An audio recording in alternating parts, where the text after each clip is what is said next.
Hello and welcome to this year's second best of the best. I'm also going to have a couple of products in here that I neglected to mention in the last video, but seriously only a couple.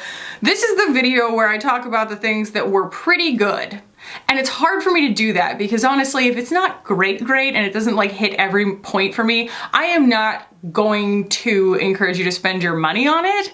But these all are more like, they weren't perfect for me, but I could see how they could work for somebody. Do you know what I mean? I'm not their ideal customer, but they're still great products, you know?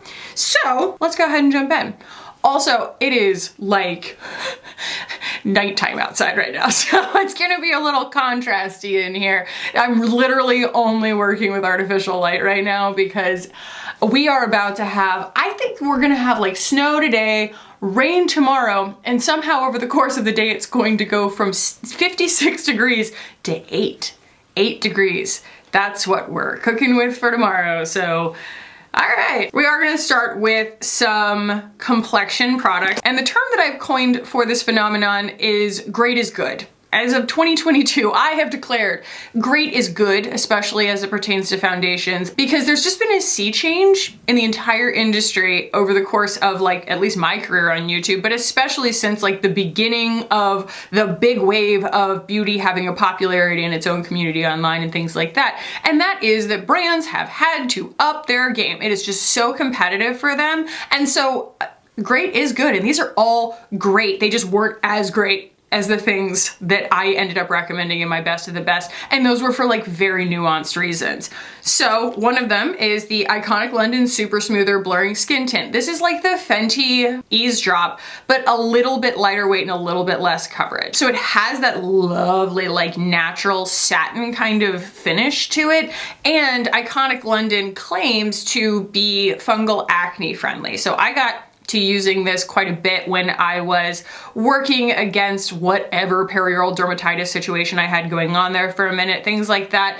It's both hydrating, but it has a really lovely, not dewy finish to it. And I have that in the shade Neutral Fair. The next one is the Charlotte's Beautiful Skin Foundation. The reason that this kind of didn't make the cut for me is just that it's a little bit heavy. I felt a little more aware of it on my skin than I wanted to be, especially because I have tried her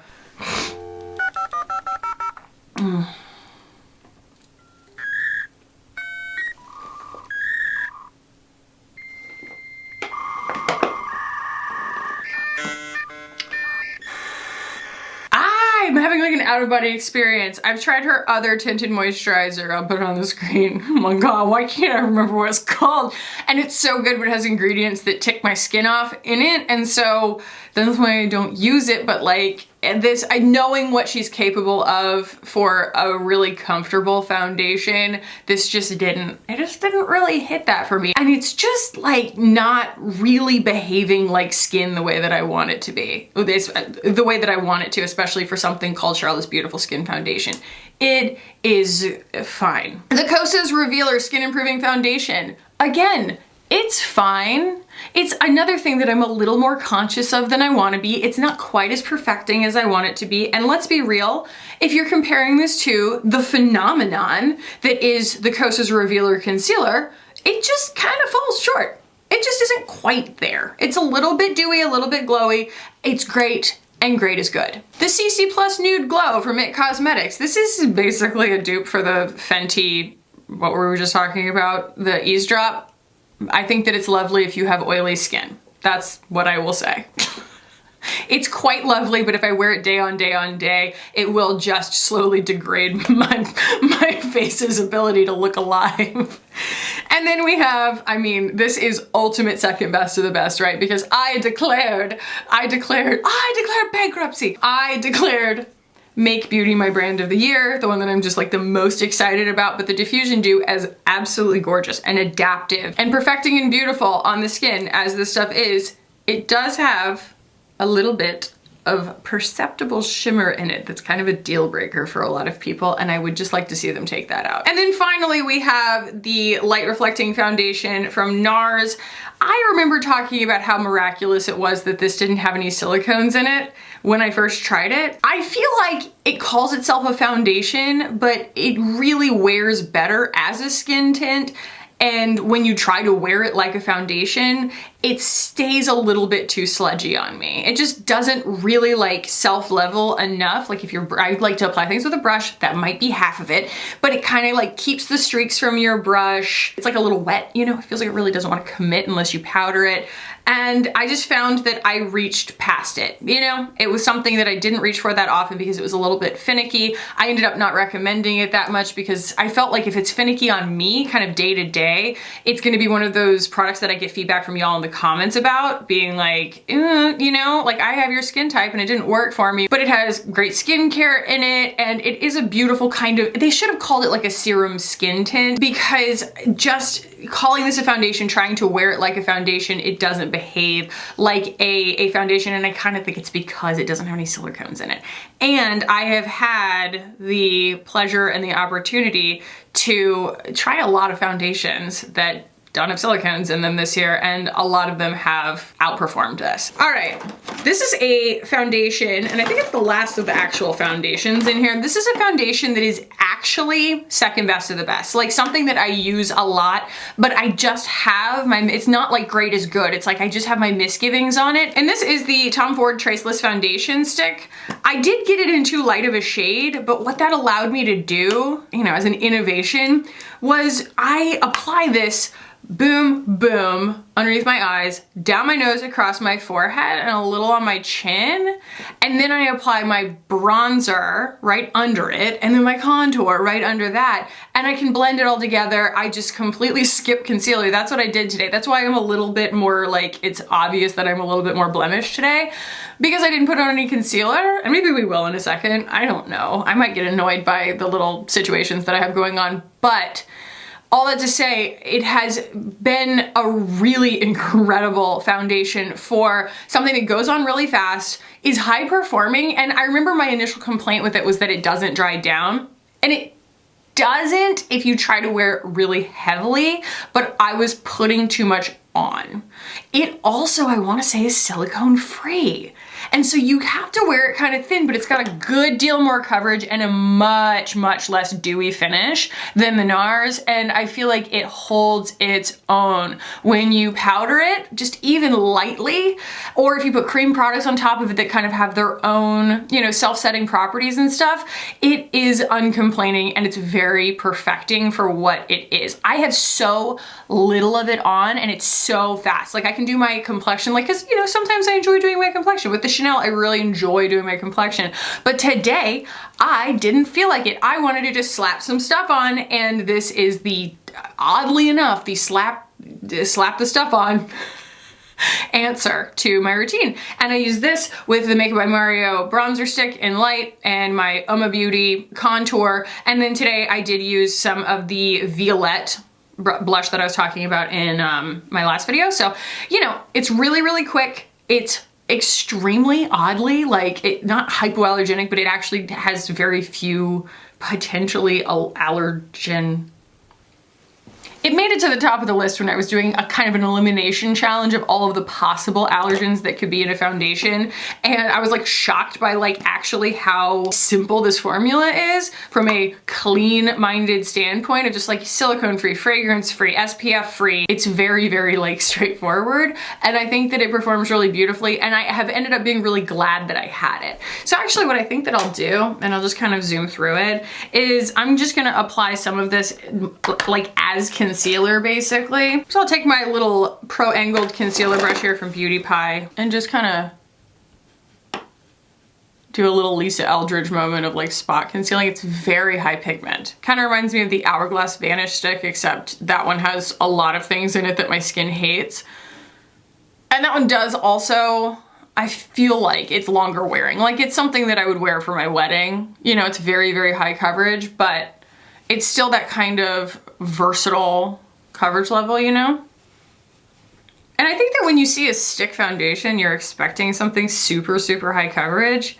And this it's not like that Milk foundation stick where if you try and spread it too thin, it just like catches on all your pores and looks ridiculous. I didn't put anything underneath my eyes, you know, other than like red eyeshadow, which is always a vibe. And I realized I kind of grabbed too much initially, so I am being even more ginger tapping my brush onto it. Cause it's just really, really chill, especially because y'all know, Tom Ford and I did not particularly get along this year. I have taken almost every opportunity that I have had to talk down on the price versus what you get for his quads. I'm very, very confused by his quads.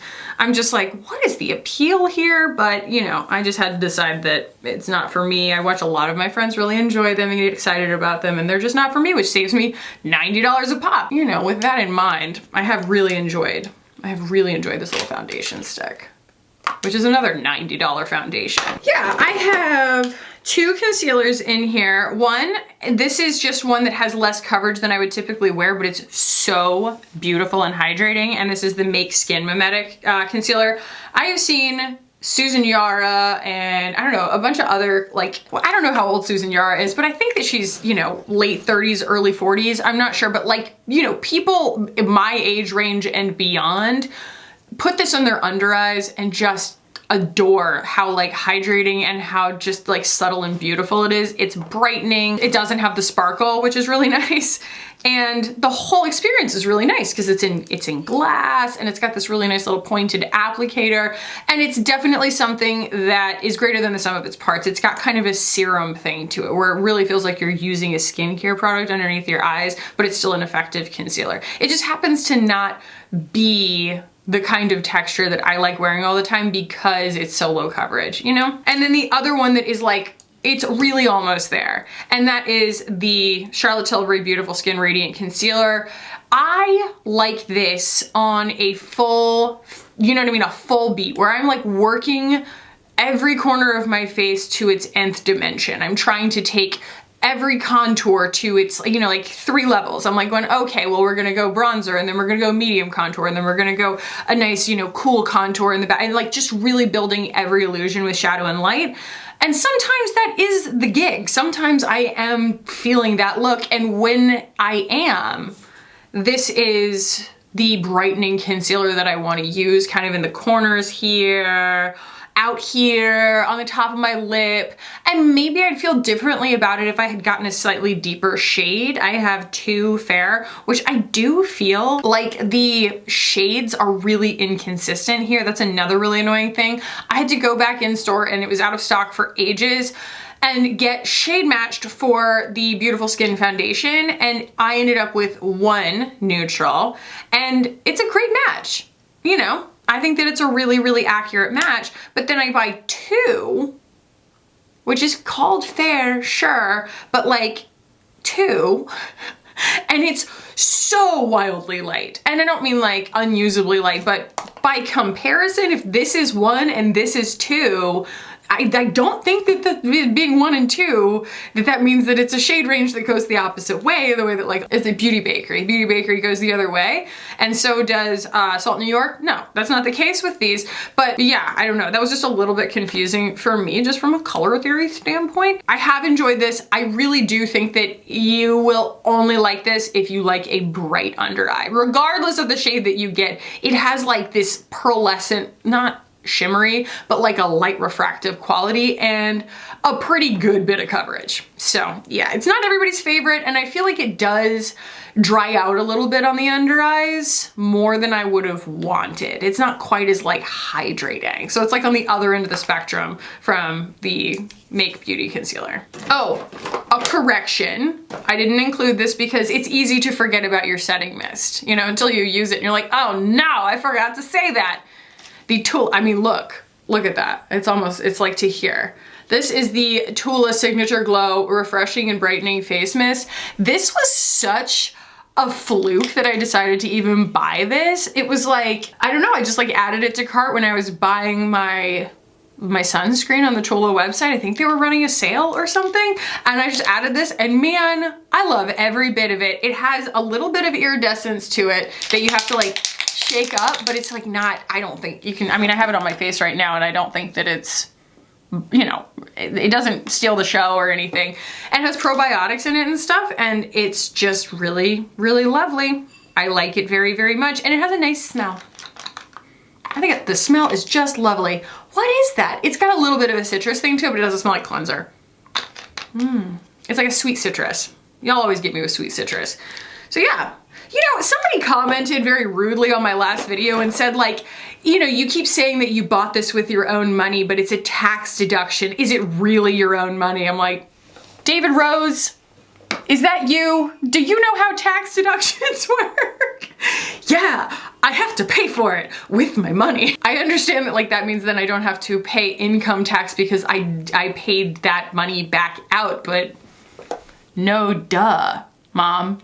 Like, you shouldn't have to. They take enough of my money as it is that I was like, yes, yes it is. It's still my money. In fact, it is no longer my money. Because I spend like $1,000 to $1,500 a month on makeup for my channel. Another correction, or an addendum really, for all of the words that I spent bagging on Chantecaille and their terrifying crystal lipstick that I'm still waiting for the other shoe to drop with Hannah, by the way. Like, I haven't said anything to her, but I'm like waiting for her to be like, what is that weird crunching sensation I have in my teeth? Because I refuse to believe that that was, you know, like unique to the individual, okay? I didn't rub it on my teeth, but either way, maybe it just doesn't bother everyone the way that it bothers me. But yeah, the other reason that this is, I guess it kind of belongs in second best of the best is because everything gets gosh darn discontinued from them, and so I'm not sure that you can even get this anymore, even though it came out summertime. And this is my very beloved Sunbeam Cheek and Eye Shade in Ray. This was expensive. I bought this because Ingrid bought it. And she was like, this looks neat. And I was like, purchase, you know, because if she tries it, I also want to have like, you know, a take on it.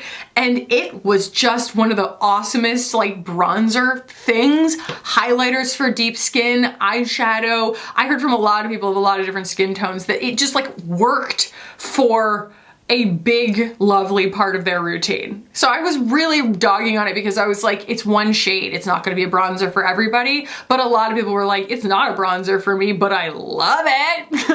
I love it. So yeah, I've adored this. And like, you can tell that's just a color that like, whatever I end up putting on my face, everything kind of comes back to the middle and ends up something like that color. And it's nowhere near as shimmery on the skin as it looks. It's actually like a really lovely kind of like satin on the skin. Okay, I think that was everything for foundation and concealer and my addenda. Addendrites? You're watching me unravel. This was something I had so many misgivings on, but I have found that it works beautifully in my routine. So this is the Givenchy Prism Libre, and it's very expensive, but it's like a favorite, kind of a cult favorite for a lot of people. One of the biggest things, like one of my biggest complaints was like how annoying it was to like get into it and pull the little puff out and tap some out and then use that and then throw away the excess because it's like sitting inside the lid and then you have to put everything back together. It's like, you know, the Shrine of the Silver Monkey. Well, I just took the puff out because screw it. I was like, I'm not gonna use that thing. And I just kind of jostle it like this. And then it kind of comes out and I just, you know, swirl a brush in there and it's so pretty. It's what I have on right now. It's wildly fragranced, but I don't mind the fragrance. It kind of smells like my son when he gets out of the bath, like Johnson's baby shampoo kind of smell. And stop that. Okay. No. Oh no, what's happening? Okay, well now I can't get it. Oh no! Wait! What's going on?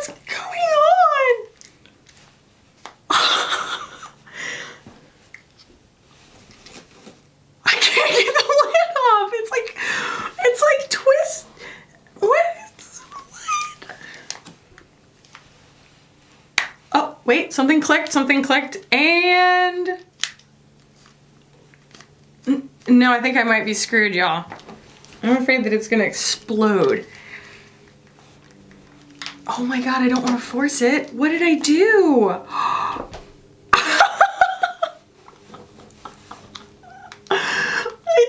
It won't close. What in the what? What did I do? Okay, well, I'm gonna have to like take a hammer to that later. All right, well, there goes that review, because I can't use that. Givenchy. All right, moving right along, I guess. So I actually ended up with a lot of eyeshadow palettes in here because I feel like I don't know, it's either I pick my favorites pretty quickly or maybe I'm just like kind of fickle about them more so than I feel like those two things are opposites. Like, I don't understand why I have medium feelings on so many eyeshadow palettes, probably because there's so many moving parts. That's why. It's because it's like, whether or not you like a foundation is pretty binary, but you can like a percentage of an eyeshadow palette or a percentage of the looks that you get from an eyeshadow palette. That must be why. Okay, I'm pretty sure this came out this year. I'm pretty sure I bought this at the first Sephora sale this year, and that is the Patrick Ta Major Dimension eyeshadow palette, and this is the rose one. I loved this. I reached for it all the time, and I'll be honest, like I just kind of moved on, you know? It's like I really felt like as tight of a color story as this is, there's just only so many looks you can get from it, and it could probably be half the size. And it's a good thing to have, especially if this is the color story you like wearing every single day. You know? But for me, it's like I like being creative and doing something different occasionally, and this is a great kind of basics palette, and I could see it being very, very useful for someone, but at the end of the day, it's imperfect for me. Like, I don't feel like the primers are really that necessary. I'm sorry. Like, they just don't make that big of a difference to me. And actually, even though I love this satin formula, I really feel like the rest of them that are kind of this like chunky glitter, like, they're fine. But they all kind of do the same thing, and they're all like lacking, I don't know, excitement in their texture. They all have this kind of like underperforming kind of chunkiness that almost feels like it's got too much emollients in it and not enough like particles. Whereas like this satin is like off the charts. It's weird that I would pick a satin in a palette over the more textured shadows, but it's kind of like, you know, when a tomato is your favorite food and everybody's like, why aren't you eating those tomatoes? I thought you loved tomatoes. And I'm like, I do love tomatoes, and that means that I don't want to eat a mediocre one, okay? Like, I'm not gonna sit here and eat a mealy tomato just because I like tomatoes. And I feel like, you know, for textured shadows, these were actually pretty disappointing by comparison to like a lot of the stuff that I tried this year. The next one, and this is just kind of like, it's so practical that I end up not reaching for it that much, and that is the NARS Summer Unrated. It's so practical. I can't recommend this highly enough for someone who like, if those shades resonate with you, especially the warm neutral of it all, then I mean, abso-freaking-lutely. They're so pretty. They're so gorgeous. Everything about this is really, really pretty, but it's also, my God, y'all, it is a tight brown and pink color story. Yes, it is. And after a while, you know, I am not a makeup putter on before work every single day. I am a makeup putter on for work every single day. And there's just only so far you can go with that color story if you want to be creative. That's just, it just got eclipsed, you know, but it's so beautiful. It's so beautiful. It's like an intellectual favorite. Like, I truly respect the color story. I think you're getting a ton for your money. Look at that, it's freaking 16 shades in there. And they're all really, really well informed, and you do get a little bit of diversity of like textures and colors and stuff in there. There's just a lot to play with. But it's just not, like, it doesn't have enough of what I would need from that many shades to feel like I could be kind of more creative. I would want more cool tones, I would want more green, I would want more depth, you know, it was a little bit too, again, too tight of a color story. Another eyeshadow palette. Man, I really liked this. This is the Guerlain Ombre G, and it is in the shades Majestic Rose, the color story, Majestic Rose. And I just had so much fun putting this on. This is another one of those kind of, I don't want to say, maybe it's wet to dry. It has that really densely packed, very smoothing kind of hybrid finish to it, that it is a powder, but it looks almost like a cream on the skin because it's so blurring. And then for once, you know, here I am buying all these Tom Ford quads, and like for once we get an actual like nice wearable, but nonetheless blinding, like great highlight shade that's like a micro confetti. It's not quite wet look, but like these shades really are super, super gorgeous, and I found a lot of looks with this. The only misgiving I have here as I was looking at this, like as I was trying to figure out why I loved it so much, I was like, I didn't need to buy that. That's just a bronzer, a blush, and a highlighter.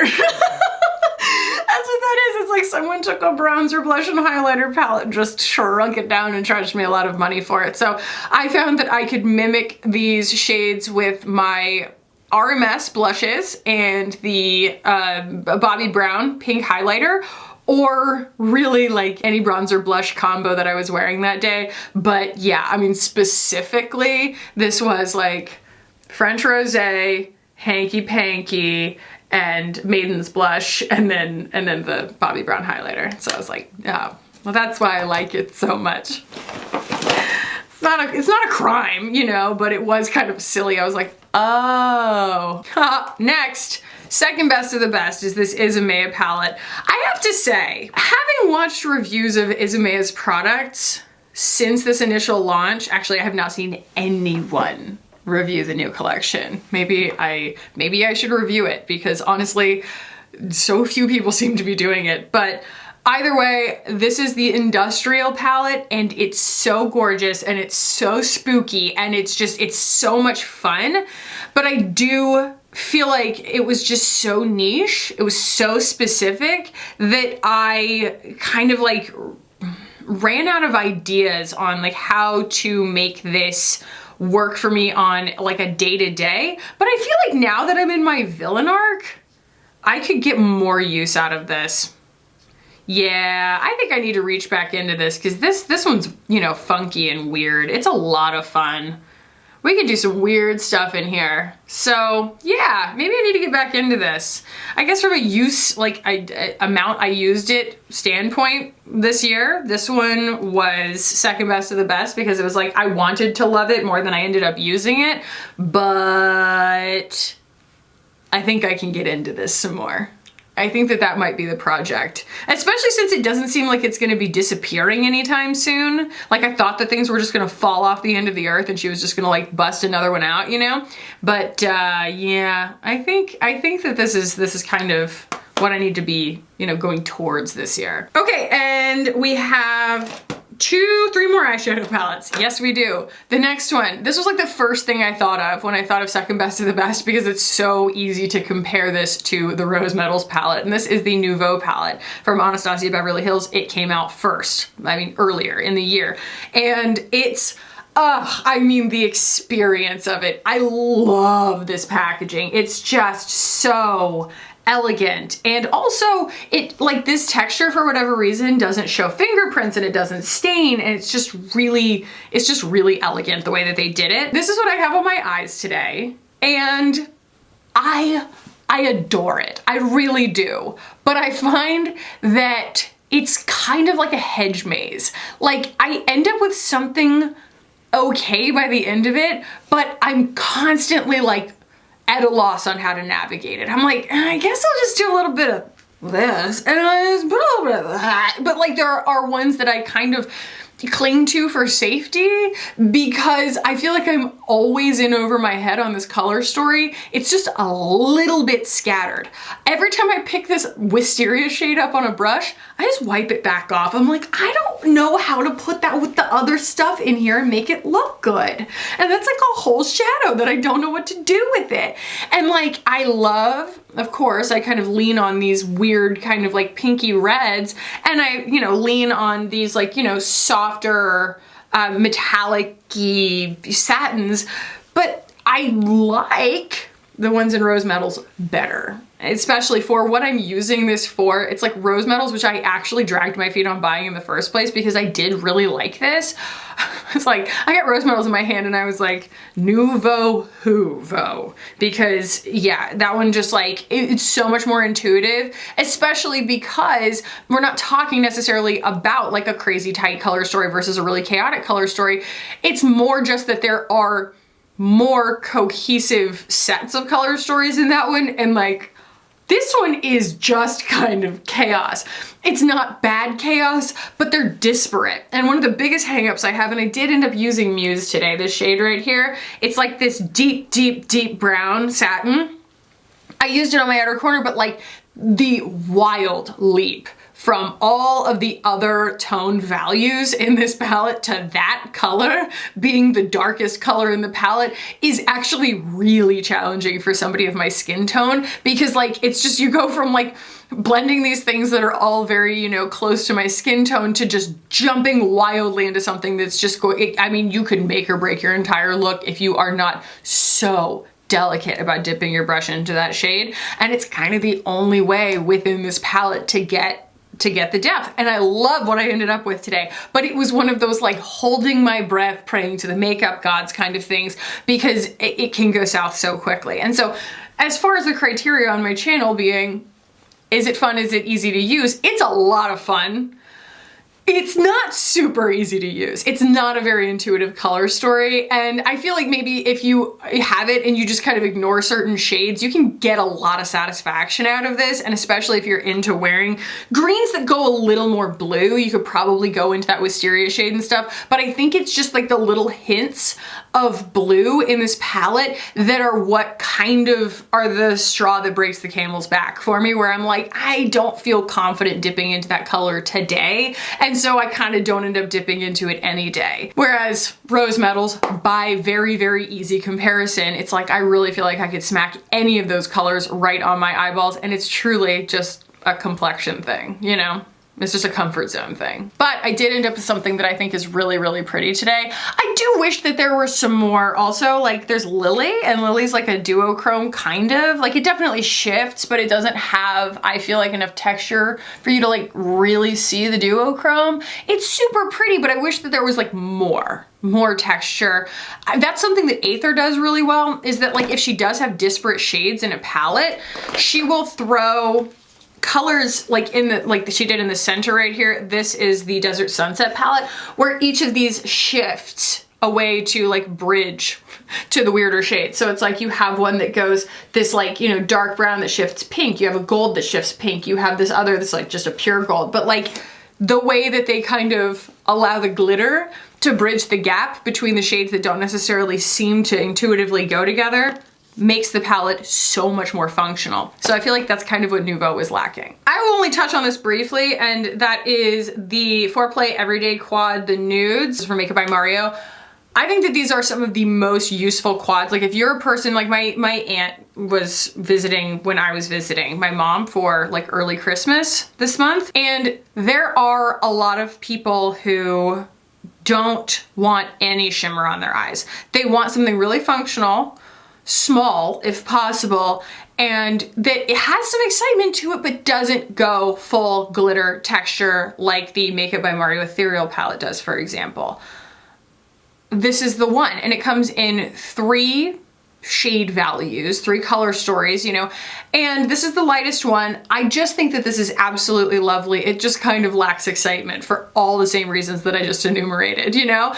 And I find that I don't use it all that often because since it's like the lightest one, you don't get enough depth in these 4 shades to give me kind of everything that I would want in a 4-shade palette. You know, I would want just something a little bit more like, you know, deep and a little bit more matte. But I do think that it has like such a specific purpose for some people. I think that this is really beautiful and you can get a lot of looks out of it, and I love the formula. This is what initially stole my heart with Makeup by Mario's formula, and that was why I went back and bought a bunch of his other stuff, is because these have this incredible grip to them that's very long wearing and very blurring and like kind to all persuasions of skin, you know, all the crepiness and stuff like that. I feel like it's very accommodating for that.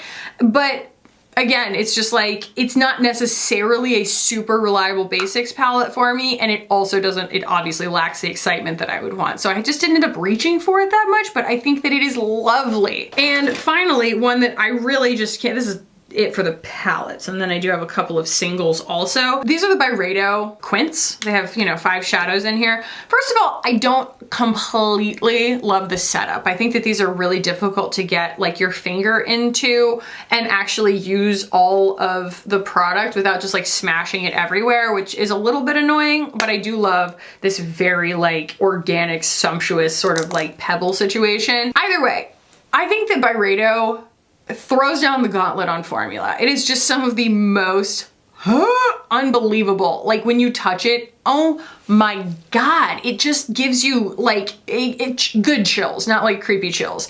You know, oh my God, the way that they feel, they are just so buttery and luxurious.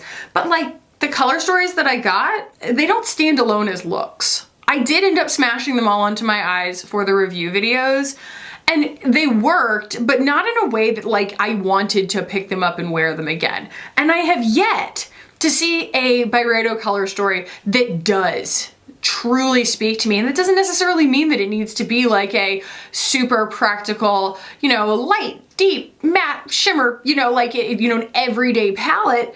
But I would like to see a little bit of something different. Like, these are all so similar to each other, and then Corporate Colors is wildly disparate. It's very, very pretty, but like, it's just not something that's very intuitive, I guess. So I have really adored these formulas, and I think Corporate Colors is better than Disco. This is Disco, but I just couldn't, I don't know, I just couldn't get them to like work into my routine, as excited as I am about them, you know? Okay, I have 3 eyeshadow singles here. The first one are the Charlotte Tilbury Hypnotizing Pop Shots. This is in Smoky Quartz. I use these so much more than I ever thought that I would when I first got them. I have this shade, and I also have Sunlit Diamond. I have Sunlit Diamond somewhere, but I think that these are absolutely gorgeous. I think that they do overstate their purpose a little bit, especially when she does have quads that are just pops, but super, super pretty. One of my, you know, favorite kinds of colors, a very like, you know, bedroom eyes, but also a little bit more cool tone. Like, it has a little bit more of a taupe shift. It kind of reminds me of Mink from Victoria Beckham, but it's not quite as like cool toned on the base. I have used the crap out of them, but I think that they are supposed to be kind of like a one and done shadow. And when I wear them that way, the wear time is not there. I'm not gonna say it's abysmal, but they do crease and break up and just fade really fast, way faster than they should for the price point and for how just lovely and tantalizing the formula is. They should stick around, and they just don't. And so I found that to just be really disappointing, but I liked the appearance of them enough that I wanted to work with them. I put out an Instagram reel at one point of like combos of singles with like drugstore. It was like a high-low kind of duos thing. And I actually found that if you just use like a, you know, drugstore cream eyeshadow or something like the e.l.f. No Budge, or what was the one that I used with that one? Oh, the Revlon Color Stay Cream. Oh my God, I love that one. In chocolate.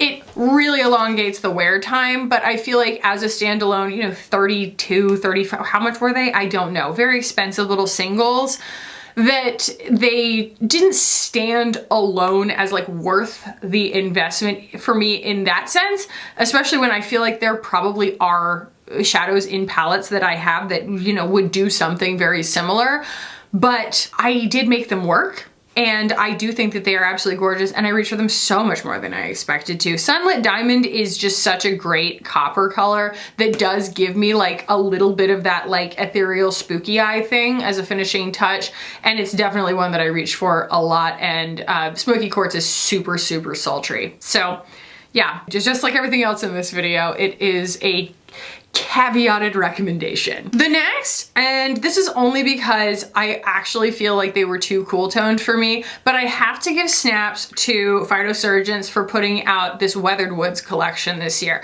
So it was all of these like very desaturated, cool toned, but like just very slightly different undertoned cream eyeshadows. This is Chilled Cherry. This is the one that I wore the most.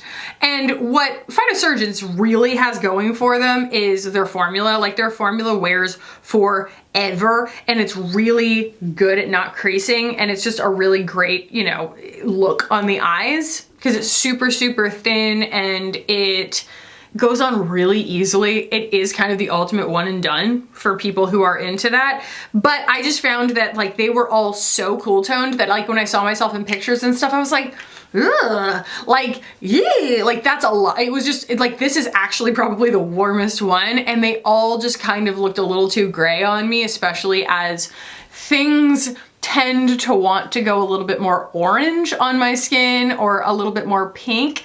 Like I kind of lean into that, and these I felt like they just kind of like deadened my undertones a little bit, but like it's like the same reason that someone would probably find them really lovely and exciting. And I would love to see them put out like a Summer Woods collection, you know, that's just like all of like the blonde woods and like the oaks and like, you know, like just some really pretty like warm versions of these, or even neutral versions of these, because I know that they can, and I love this formula. I adore it. It's great for layering too. It's a really good base. And then this is actually a placeholder. This is a loose glitter from Hollowgrave, but I put this here because I wanted to remember to mention the Danessa Myricks, what are they called? The Flakies.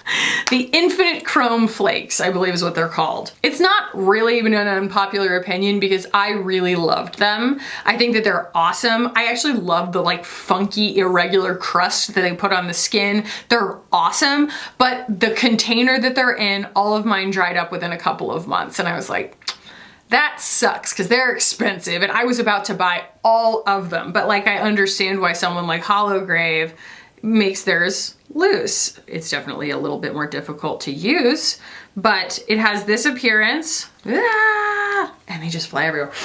Look at all my face. The idea of the Hollowgrave ones and a lot of these other brands that do these is that you can mix them as you go with a medium. And the fact that Danessa Myricks came already mixed into like a gel medium made them very easy to use and have a just excruciatingly brief shelf life. It's very sad because they went viral on TikTok and they were so beautiful, but it's like they have to figure out how to fix that packaging. These deserve an honorable mention. Not even caveat, just an honorable mention. They are the balm tints, and they are so ultra gorgeous, especially if you still follow me as someone who loves a good minimal face of makeup. Typology just continues putting out these just quiet little hero products. And I just loved that like these are super abundant. They are really easy to use. For being something that is, you know, just a gel, not particularly the most technology in a product, but that they put out some of just the most utterly beautiful shades. That's plum purple, okay? That's how you know you got warm undertones right there, is when plum purple turns tan on you. That's color theory in a nutshell. But, you know, they really ran the gamut, and this one is Ruby Red.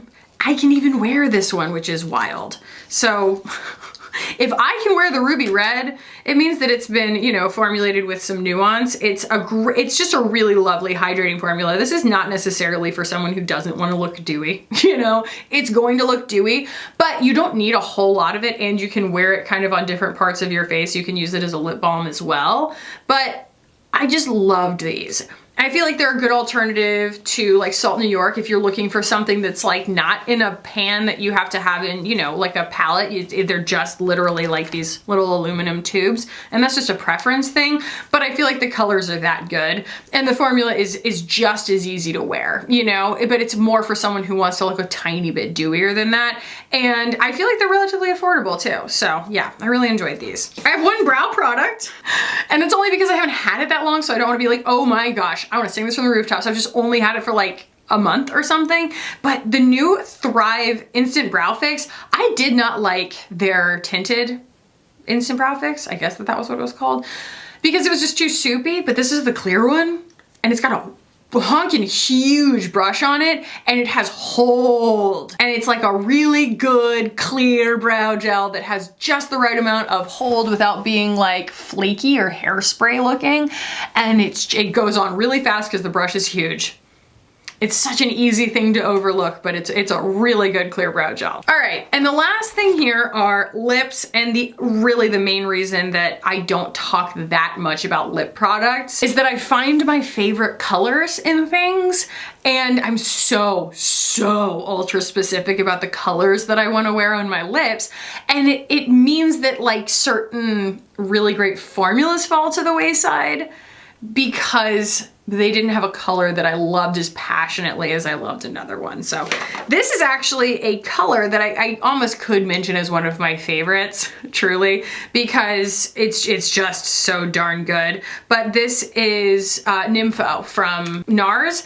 The only thing about this is it just kind of doesn't wear for super long, and it is a little bit dark for me, especially when I have something like Poolside, which is what I've been wearing for this whole video, from Victoria Beckham. And they're super duper similar, but Poolside is just a little bit shinier and a little bit less pigmented. So here, I'll put some more of this on. It's so gorgeous. And it stays put a little bit better. The NARS one is a little bit soupier. And so truly, like, it's an absolutely fantastic color, a really lovely, ultra lightweight, and maybe a little less nourishing for that reason, formula. And it just got eclipsed by this one because I like the formula better. So again, I guess it's the opposite, where it's like I loved the color of both of these, but it's the formula that won. There you go. These I want to talk about because I've never had a lipstick line of neutrals that I could wear so many shades in. And I don't even necessarily mean they're like, oh my gosh, they're my lips but better, because that would not be good if there were like 10 shades in something and they all matched my lips. It's like, that's not a very good shade range, is it? No, I mean, this really runs the gamut on actual like tone value, but this is the Rare Beauty Kind Words matte lipsticks. These are so beautiful. I have a couple of misgivings on them. One is the scent. The scent's a little bit strong. I don't really care one way or the other. I just find it surprising that Rare Beauty put a scent in a lipstick. But either way, these colors are so intuitive. There really is a beautiful nude for everyone, and a little bit of, you know, spice and excitement in there as well. The other thing is that they're matte. Obviously, I'm not a huge matte lip girl, but I have to give them snaps on releasing something that just seems so fleshed out, so to speak. You know, it's just so well researched in terms of the actual colors. I did an entire video just swatching all of them, and they have perfectly matching lip liners that go with each one, especially for the very like contrasty tones. For me, like there's one very deep one. I can't remember what it's called. It might be Bold, and it's like, you know, super dark, super contrasty on my skin, and it really helped to have a perfectly matching lip liner that I could, like, you know, touch up the edges with, and that was just a lot easier and more, you know, detail oriented. So yeah, I think that these are super lovely. I love the formula. I love the colors. It's just not something I personally like a purely colored matte lipstick, that it's not something that I typically wear. And so that's actually what's cool about like the difference between things that I bought and the things that were sent to me, is like, this is not necessarily something I would have gone and bought all the shades in, but I was able to review it and share it with people who might be more interested in a formula like that than the ones that I typically would like. And I can actually, like, you know, offer an alternative for people like that. So, you know, there's room for all of it, and that makes me really happy. So yeah, I enjoy these a lot, and I like the component too. This was one that I discovered this year. This is not new at all, but I adore this shade from Gucci. This is Lorna Doone. It is my ultimate, you know, desaturated concealer lips color. I love it so much, but I wish it was a cream, and I wish that that scent was just not anywhere near that strong. It really feels like putting rose soap on my face. Like, it's so strong. I have the bronzer, I have the foundation, you know what I mean? I have things from Gucci that are scented, and this is just, it's just too much. It's too much right there underneath my nose. And for it being, you know, a slightly creamy formula, it's still a little bit matte for me. And that means that it doesn't like wear in the most flatteringly. And I just wish that they would put this out in like a lip gloss. That would be incredible. like a milky Lorna Doone lip gloss would be incredible. But as much as I just adore this shade, it was mainly the scent. It's just that much fragrance right there underneath my nose and in my mouth. It was like I could really taste it. All right, 2 more that are just, they're pretty darn great. So one, and this was one that like every time I see it on myself, I'm like, I need to wear that more. And that's the Isomeo one. That's the black lip lac. It's called the Black Veil, and it's plumping. It actually smells really nice. You know, you can smell the plumping chemical in it, but it also smells really nice. And it's kind of like minty vanilla. And it's not just black, it's kind of like black with like a magenta shift to it. And it's gorgeous. It's a little bit spooky, but it's easy to wear. And like, I just feel like it looks really like sexy. And it's just one that I didn't get to play with that often because it's just such a look.